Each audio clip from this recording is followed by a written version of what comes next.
NASA just confirmed it.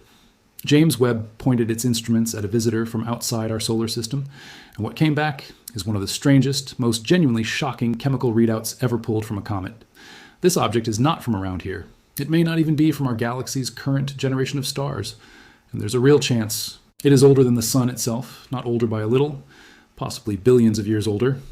Stay with me for the next several minutes, because this is one of the most extraordinary confirmed space stories of the last year, and almost none of the wild online chatter about it actually matches what the real data says. If you want more breakdowns like this delivered before anyone else covers them properly, hit follow right now, because this channel is where you get the actual data, not the wild guesses floating around online. Let's start with the basics in plain, simple words.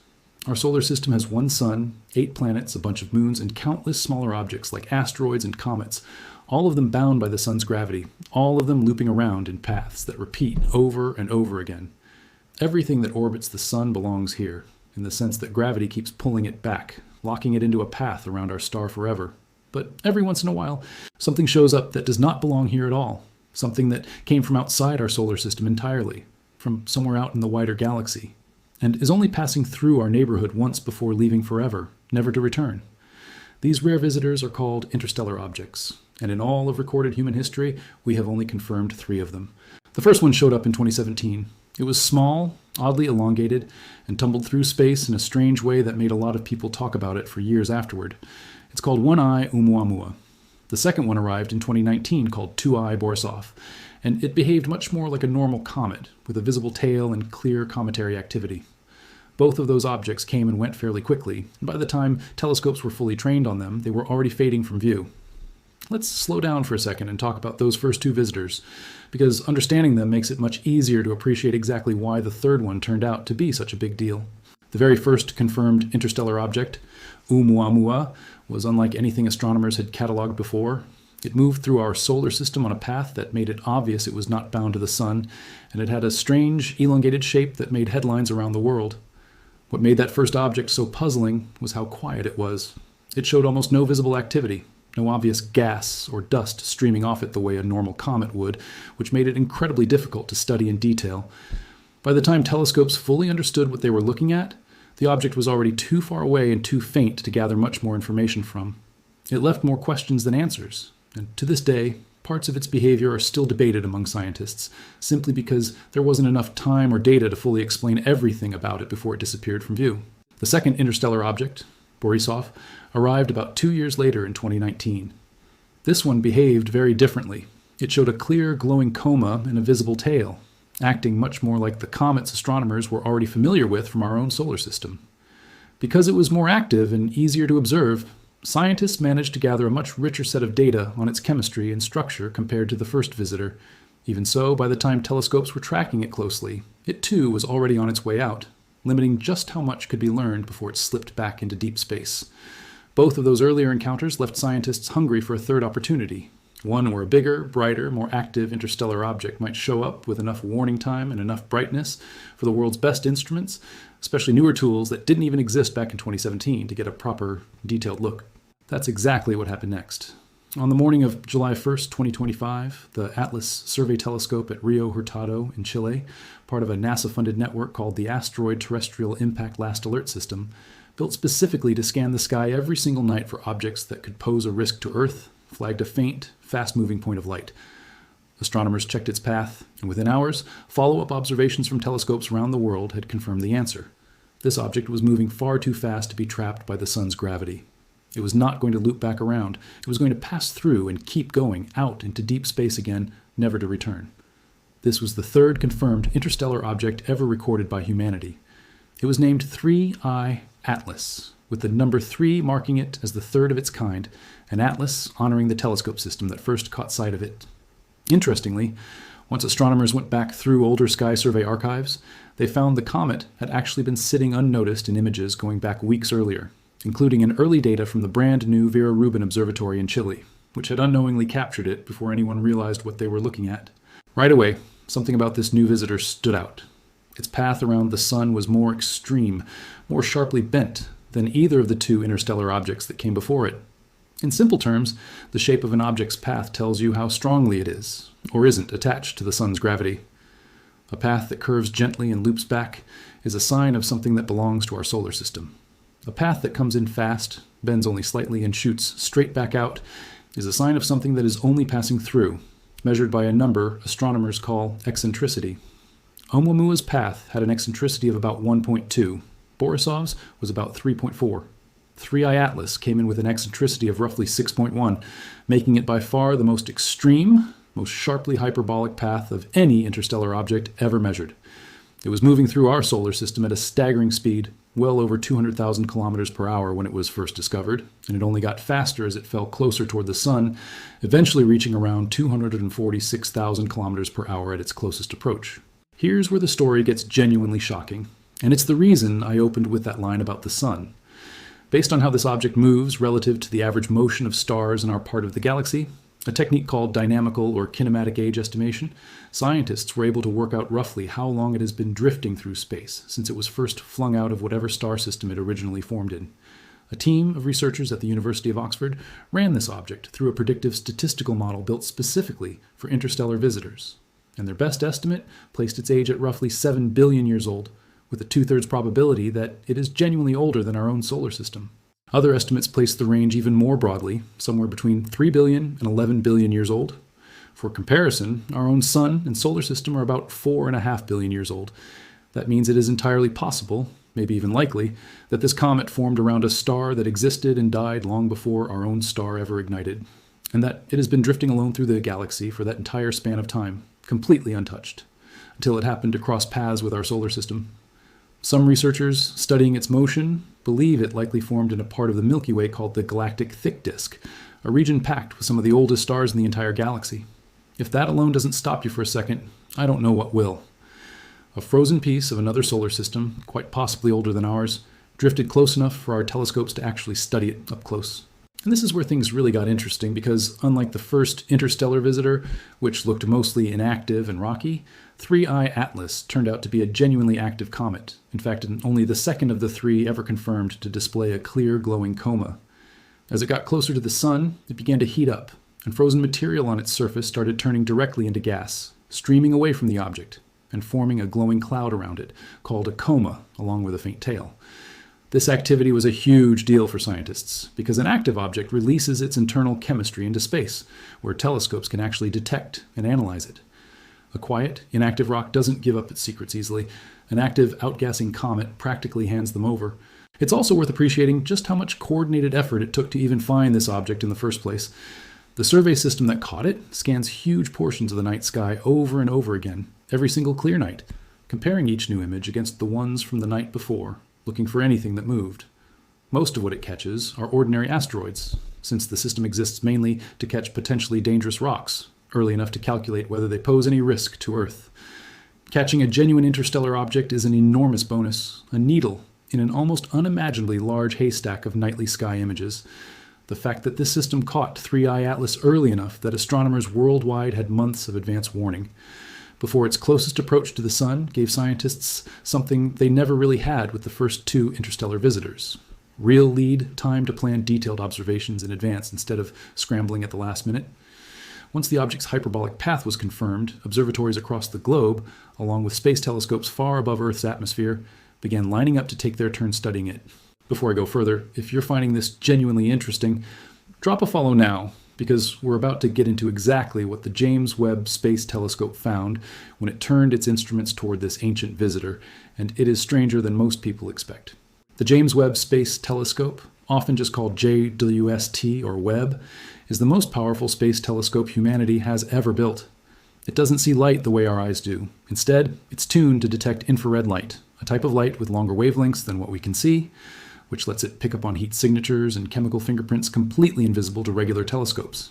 That makes it perfect for studying the exact chemical makeup of distant, faint objects like comets.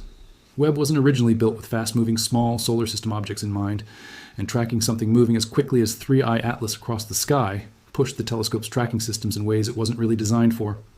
Despite that challenge, astronomers managed to lock Webb onto the comet in early August of 2025, when it was still about 3.3 astronomical units from the sun, capturing its first detailed near-infrared spectrum using an instrument called NIR-SPEC, essentially a chemical fingerprint made of light. Then, after the comet swung around the sun and began heading back out of the solar system, Webb observed it again in mid-December of 2025, this time using a completely different instrument called MIRI, tuned specifically to mid-infrared wavelengths, capturing the most detailed chemical readout ever taken of an interstellar object. What came back from those observations surprised a lot of scientists. The comet's chemistry was unusual compared to typical comets that formed here in our own solar system. For one, that very first Webb observation in August revealed an extraordinarily high ratio of carbon dioxide to water vapor, about 7.5 times more carbon dioxide than water, a ratio that stood out sharply from the norm and sat more than 4 standard deviations above the trend seen in ordinary solar system comets. Comets from our own solar system that we've studied for decades tend to follow certain expected patterns in how much water versus carbon dioxide they release as they heat up. This visitor from another star system broke that pattern entirely, hinting that whatever environment it originally formed in was chemically different from the one that built the comets native to our own solar neighborhood. Then came the December observations, and an even bigger discovery. Deep in that mid-infrared data, using Webb's MIRI medium-resolution spectrometer, scientists identified the clear signature of methane gas streaming from the comet. This marked the first time methane has ever been directly detected coming from an interstellar object. Alongside the methane and carbon dioxide, Webb also confirmed water vapor being released and picked up something genuinely unexpected. A very specific atomic signature belonging to nickel, detected at a precise wavelength of about 7.5 microns, the same element that had previously turned up in the coma of Borisov, and in a number of comets from our own solar system. Finding a metal like nickel showing up in the gas escaping from a comet is unusual, and it tells scientists something about the raw ingredients that were mixed into this object back when it first formed, likely billions of years ago, in a completely different star system than our own. To understand why finding methane matters so much, it helps to think about what methane actually is. It's an extremely simple, lightweight molecule, and it tends to be fragile, especially when exposed to raw cosmic radiation over long stretches of time. Exactly the kind of radiation an object drifting alone through interstellar space for billions of years would be constantly bombarded with absolutely nothing to shield it. Because of that fragility, scientists didn't necessarily expect to find much methane left on the outer surface of an object this ancient. Finding a strong, clear signal of it coming off the comet was a genuine surprise, and it forced researchers to think carefully about where exactly that methane was coming from. Interestingly, the methane didn't show up right away. Its production only became apparent well after the comet's closest approach to the Sun, its perihelion, which occurred around October 29th and 30th, 2025. Scientists studying that delayed timing believe the outer layers of the comet had lost much of their original methane over the billions of years it spent drifting through the harsh environment of deep space, exposed to new amount of cosmic radiation the entire time. What Webb was picking up, they believe, was methane escaping from deeper, unprocessed material underneath the surface, material that had been shielded from that radiation for billions of years, and was only now being exposed as the comet's outer layers boiled away in the heat of our sun.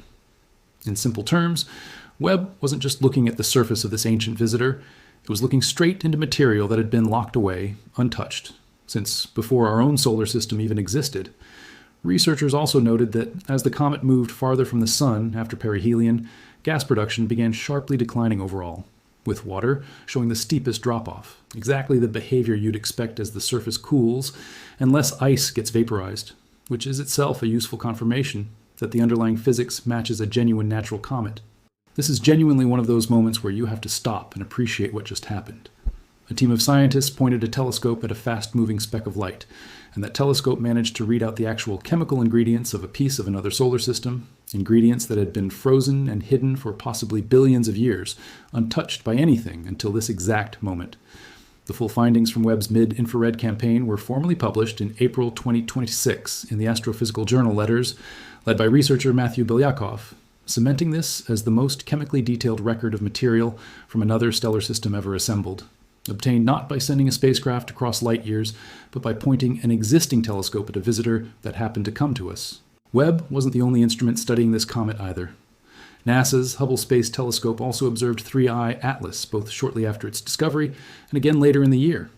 Hubble's observations on July 21st, 2025, and again on August 20th, gave scientists their first solid estimates of how big the solid core or nucleus of the comet actually is, buried underneath all that glowing gas and dust.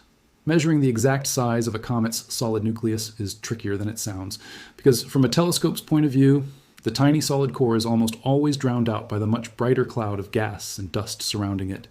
Astronomers have to use careful modeling, combining brightness measurements at different wavelengths with knowledge of how reflective different surface materials tend to be to separate the faint signal of the actual rocky and icy core from the glow of everything surrounding it. Early estimates put the nucleus somewhere between about 320 meters and 5.6 kilometers across, and as more data rolled in, that range gradually narrowed, with most researchers now converging on a working estimate of roughly a few kilometers across, making it noticeably larger than either of the two interstellar objects discovered before it. That larger size is actually part of the reason 3IATLAS became so much brighter and easier to study in detail than its predecessors ever were. A bigger nucleus means more surface area available to heat up and release gas as the comet approaches the sun, which in turn means a brighter, richer coma for telescopes to study, and ultimately a stronger, clearer chemical signal for instruments like Webb to lock onto. On top of Webb and Hubble, other instruments joined the effort too. A space telescope called SphereX, designed to survey the entire sky in infrared light, took its own look at the comet before and after its closest approach to the sun, picking up fluorescent signatures from water, carbon dioxide, and carbon monoxide, and later detecting a significant increase in carbon monoxide production, along with an emission feature likely caused by organic material. Ground-based telescopes picked up gas phase, cyanogen, and atomic nickel, matching what Webb had already found, while radio observations using the Atacama Large Millimeter Array, or ALMA in Chile, detected still more molecules, including methanol and hydrogen cyanide. NASA's TESS spacecraft, normally used for hunting exoplanets, was even repurposed for a dedicated observation run to study the comet's activity and rotation. Researchers also noted the comet's visible color grew noticeably bluer over time, and that its water production before and after perihelion wasn't quite symmetrical. Small clues pointing toward a genuinely complex, evolving object. If you're still with me at this point, you clearly appreciate real science over hype. So go ahead and hit that follow button now, because there's one more part of this story that a lot of people online have been getting completely wrong, and I want to set the record straight with you. Because 3IATLAS was moving on such an extreme path, and because it turned out to be surprisingly large and surprisingly old, some corners of the internet ran wild with speculation, throwing around theories that it might not be a natural object at all. When something unusual shows up from outside our solar system, it's a completely normal human reaction to wonder what else it could be. Scientists take that curiosity seriously, and rather than dismissing it, they actually went and checked. Multiple independent teams used radio telescope arrays specifically designed to search for what are called technosignatures, meaning any kind of artificial radio signal that might suggest an object was built rather than formed naturally. One dedicated search used the Allen Telescope Array in California, scanning across a wide range of radio frequencies while the comet passed through our solar system, listening carefully for anything resembling a deliberate narrowband transmission. The result of that search, and of every other technosignature search pointed at this object, was clear. No artificial signals were detected. Every single piece of data collected across every instrument, from Webb's chemical fingerprint to Hubble's imaging to the radio searches, points to exactly what an ancient, natural comet should look like. Its behavior matches known cometary physics. Its chemistry, while unusual, fits within the range of what scientists expect from an icy body that formed around a different star. Its overall structure, its coma, its gas emissions, its dust, all of it lines up with a natural interstellar comet, not anything constructed or artificial. I bring this up not to dismiss curiosity, because honestly, the real verified science here is already wild enough on its own without needing to add anything to it. A confirmed visitor from another solar system, possibly billions of years old, carrying chemical fingerprints frozen since before our own sun existed, studied directly by our most advanced space telescopes. That is already one of the most remarkable natural discoveries of the decade. It doesn't need embellishment. The truth here is stranger and more grounded than the rumors. So what does all of this actually mean for us going forward? Why should any of this matter to someone who isn't an astronomer? For one, every interstellar object we get the chance to study up close gives scientists a genuine sample of material that forms somewhere else entirely, around a star system we will likely never visit or even directly see in detail. Instead of only theorizing about what other star systems might be made of, based on distant light readings from telescopes pointed at faraway stars, an interstellar object, let's scientists directly measure the raw ingredients that built planets and comets somewhere else in the galaxy. That's an extraordinarily rare opportunity. We've only had 3 chances like this in all of recorded history, and 3IATLAS gave scientists by far the most detailed data set of the 3, largely because of its size, its activity level, and the sheer amount of advanced instrumentation available to study it compared to what existed when the first interstellar object showed up back in 2017. There's also a bigger scientific picture forming here. Each interstellar object we detect adds to our understanding of just how common these wandering objects actually are throughout the galaxy. For a long time, scientists debated whether interstellar visitors like this were incredibly rare, one-off events, or whether space is actually full of them, quietly drifting past us undetected simply because we didn't have the tools or the timing to catch them. The fact that we've now confirmed 3 of these objects within less than a decade, with detection technology still improving, suggests these visitors might be far more common than anyone originally guessed. As newer, more powerful sky survey telescopes come online, most notably the Vera-Rubin Observatory, which had actually already photographed 3IATLAS in its early survey data before anyone realized what it was, scientists expect the detection rate of interstellar objects to rise significantly. 3IATLAS may not be some once-in-a-lifetime event. It might just be the 3rd confirmed sighting in what could become a fairly regular stream of ancient visitors passing quietly through our neighborhood. That thought alone should change how you look up at the night sky. Somewhere out there, right now, more pieces of other solar systems are likely drifting through our own, ancient, frozen, and completely unnoticed, waiting for the next telescope powerful enough and lucky enough to catch sight of them before they slip back out into the dark. There's also a very practical reason astronomers are so eager to build better detection systems going forward. Rubin Observatory, a brand new ground-based survey telescope purpose-built to scan the entire visible sky every few nights with extraordinary sensitivity, recently began full operations, and many scientists expect it to dramatically increase how quickly future interstellar objects get identified after entering our solar system. More warning time means more opportunities to line up telescopes like Webb and Hubble well in advance, the same way astronomers were able to do with 3IATLAS, instead of racing against the clock the way teams had to with the very first interstellar visitor back in 2017. Every improvement in detection technology directly translates into richer, more detailed science the next time one of these ancient wanderers passes through. It's also worth remembering just how much combined effort across different countries and institutions went into fully understanding this one comet. The initial detection came from a ground-based survey network. Confirmation and orbit calculations involved observatories and researchers across multiple continents comparing notes within hours of the discovery. Space telescopes operated by different national space agencies then took turns studying it from orbit, each one contributing a different piece of the chemical puzzle. Radio telescope arrays added still more detail from an entirely different part of the light spectrum. This is genuinely one of the more impressive examples of global scientific cooperation happening quietly in the background, with teams around the world sharing data and coordinating schedules, all working together toward one shared goal: understanding this single ancient visitor as completely as possible before it disappeared from view for good. Let's take a moment to really sit with the timeline of everything this comet has been through, because I think it helps put the scale of this discovery into perspective. This object formed billions of years ago, somewhere around a star that may not even exist anymore, in a completely different region of the galaxy, quite possibly the ancient, star-dense, thick disk of the Milky Way. At some point in its ancient history, gravitational interactions with other objects, or perhaps a close encounter with a passing star, flung it out of that system entirely, sending it drifting alone through the emptiness of interstellar space, with no star to orbit, no light to warm it, just endless cold and silence.